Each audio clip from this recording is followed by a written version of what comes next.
the dreaded F1 error code. It's actually not that bad, guys. F1 error code on these Whirlpool dryers can be a Whirlpool or a Maytag, as long as it's made by Whirlpool anyways. This F1 error code, if you're searching for this video, you probably have this F1 error code. And easiest call, it's an expensive fix, but it's an easy one. F1 right off the bat means you have a bad main control board. To get to it, you got 3 1/4-inch screws in the back of this thing. So depending on how you have it or what tools you have, you may have to pull it out a little bit more, but I got this fancy little 90-degree angle 1/4-inch drill thing. And yeah, I love this tool. It is my favorite tool. It saves me so much time and hassle, because you see, I only had to move that thing maybe 2, 3, maybe 4 inches. Not much at all. So this tool here is a lifesaver in a lot of cases. But anyways, you'll get those 3 screws out, and this top panel, you pretty much just push it back.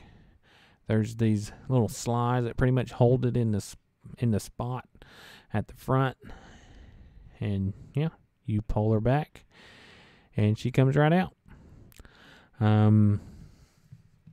This board here is on this top left hand side right here, and that's the board we're talking about.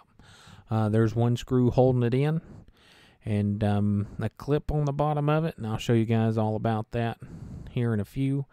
But this F1 error code, right off the bat, bad board. So before you do this, you do want to make sure you got power off. Customer went and turned off the breaker for me and verified by, turning on and off the washer or dryer, excuse me. And yeah, didn't come on. So we know power is off, and we're going to start disconnecting these connections here.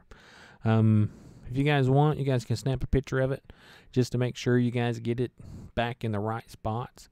But you can't really put one of these connections in a bad spot or wrong spot anyways.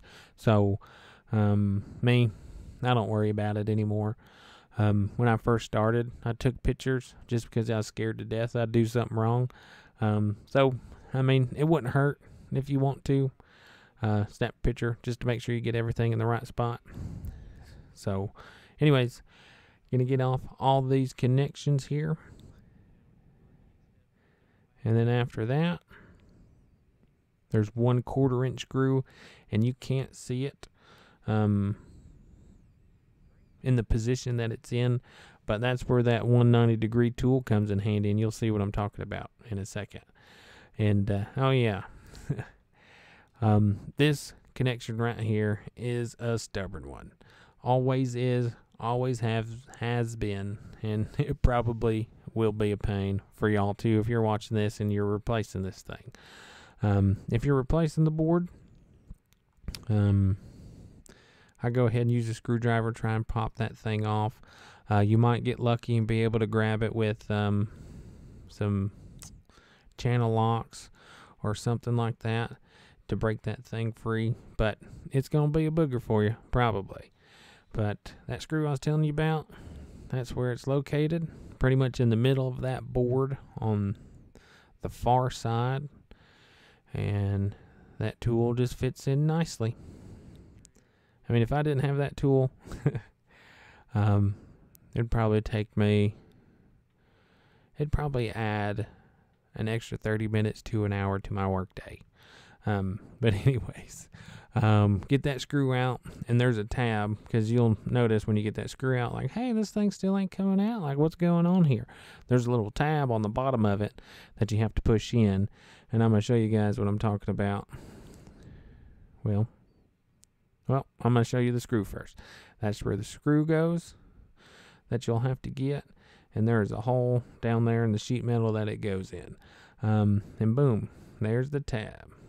So you'll have to push that tab in, pull that board towards you, and yeah, I'm just going to show you guys how I did it, because there's these, yeah, Those clips fall right into that. And you see she won't come back out. Slides just a little bit, but if you push in that tab from underneath, boom, board comes right out. No problem. And here's the new one. So we are going to pretty much reverse what we just did. We're going to put it in. We're going to get that screw in with our awesome 90-degree tool here. Well,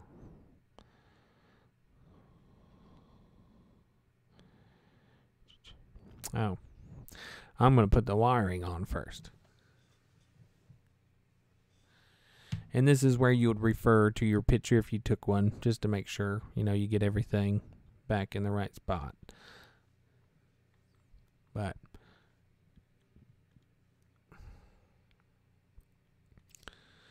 once you get the harness and everything back together, everything's connected. And if you get this thing powered back on and you're not getting any lights or nothing, just, you know, look back, see if there's something you forgot. Because that little gray wire I just put in, that's the wire that goes to the user interface. And I have forgotten to put that thing on too many times. But now we're going to put in that screw I thought we were going to put in first. And like I was saying, best tool ever made. It's my favorite one. If I ever lose it, I'm immediately going to Lowe's or Home Depot and picking me up another one. I love it so much. But yeah, we are going to get power back on this thing, and we're going to run it and make sure she runs.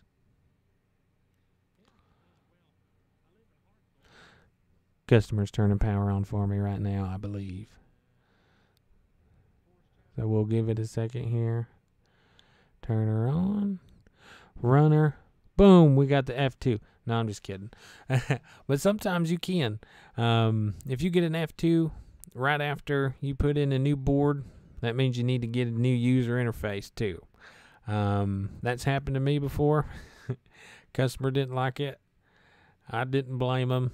It blindsided me. But that is one of the possibilities of these dryers.